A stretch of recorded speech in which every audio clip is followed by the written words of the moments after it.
Yo, yo, yo, yo! Welcome back to another Deck Tech with JP Lamp here. Excited to be here. Before we dive into everything, just want to make sure to give an awesome shout out to some amazing artists in the industry working on some really cool altars.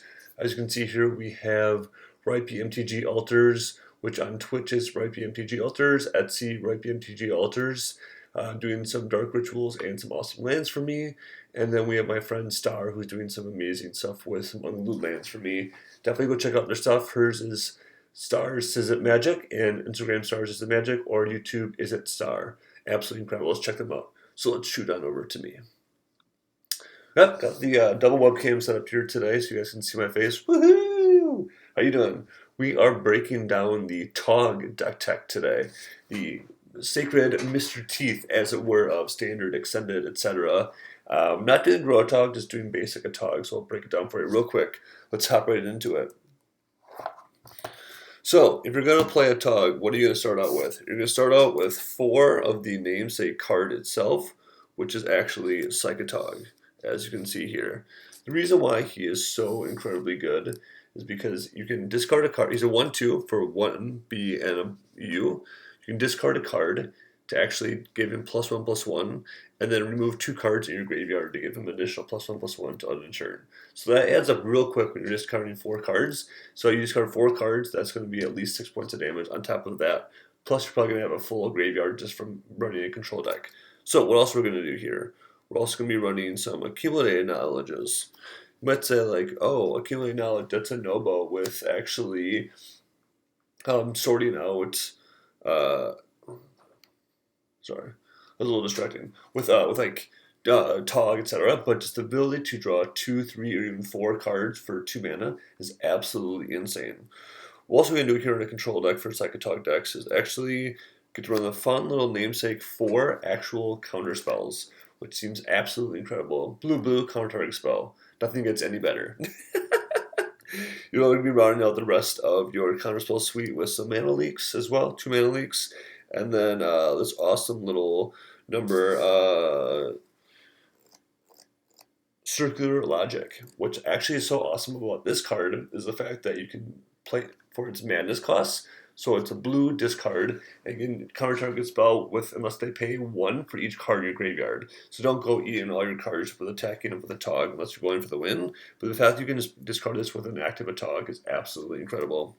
And so to keep our hands refilled, to actually continue to play the game out nicely is Factor Fiction, which is absolutely incredible. We also have a fun little Cunning Wish package, right? So Cunning Wish is a card where you actually, it's 2 and a blue, and read it good time. See here, I'll back it up. 2 and a blue, actually grab an instant from your sideboard and put it into your hand. It's just outside the game, but there's some complications with that in tournament play. And one thing to remember is it does not get cards in exile. Exile is actually a state based or a location in the game state, so you cannot get cards in exile like you can with Karn. So it's actually really interesting. This is kind of standard Tog stuff. So we'll actually walk into some actually more interesting things of the deck tech here. Just 1 second as I clean up. For this specific situation, I'm actually splashing white in addition to blue and black for one of the best cards in the entire format, Swords to Plowshares. You can't be covering everything. Some stuff just kind of gets under or kind of comes back without having to actually deal with the stack. So having 4 Swords to Plowshares is so good. You have decks out there like Dreadnought. You have cards out there that you just really need to remove a creature at instant speed, like a turn 1 Lackey will just absolutely wreck you if you're on the draw, right? So some other stuff to kind of protect you as well is going to be there are 2 Duresses, and then some more card filtration, which we have is going to be 4 Portent. I like this because it gives you an additional turn 1 play, and the fact that you can actually Portent your opponent is actually super fun. When you're trying to go off, you can actually Portent them at that turn or the turn before, and that way you just kind of know the coast is clear. And what's interesting is this build that we're running today only has 1 Deep Analysis. This used to be the awesome namesake card of the standard kind of World Champ deck as well. Antoine Ruel, I believe, right? No, Carlos Romano.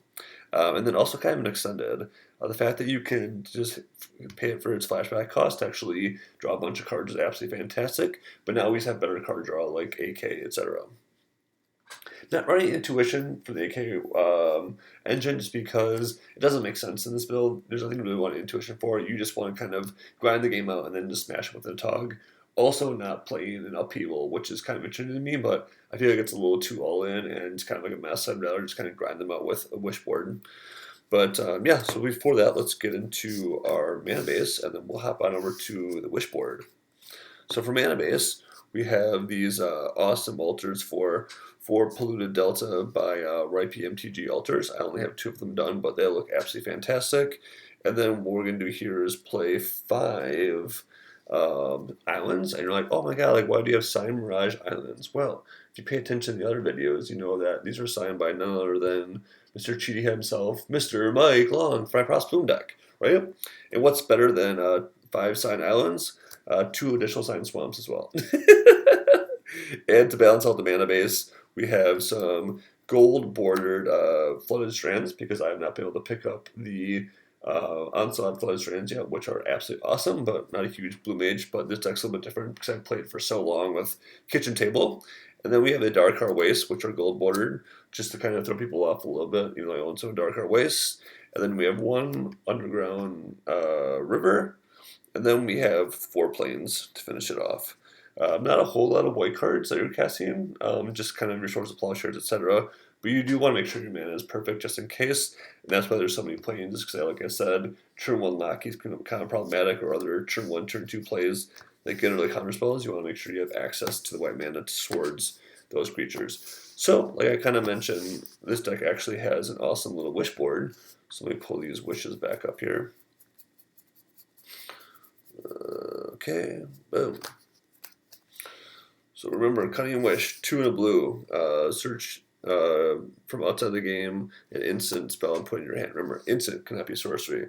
So for our fun little Wishboard, we'll actually go through that one first.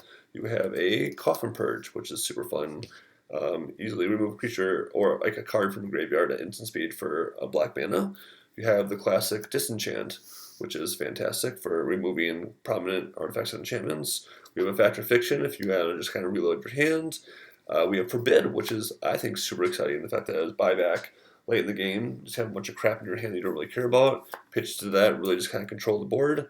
We also have a Counterspell war-winning card, Misdirection, which I absolutely love. The fact that you can pitch a blue to make it a free spell and stuff like that. They also have a winning ability with Shadow Rift. Actually gives your Psychatog Shadow. So target creature gains Shadow to end a turn, draw a card. And then we also have Tsabo's Decree, which is actually fantastic, which I absolutely love.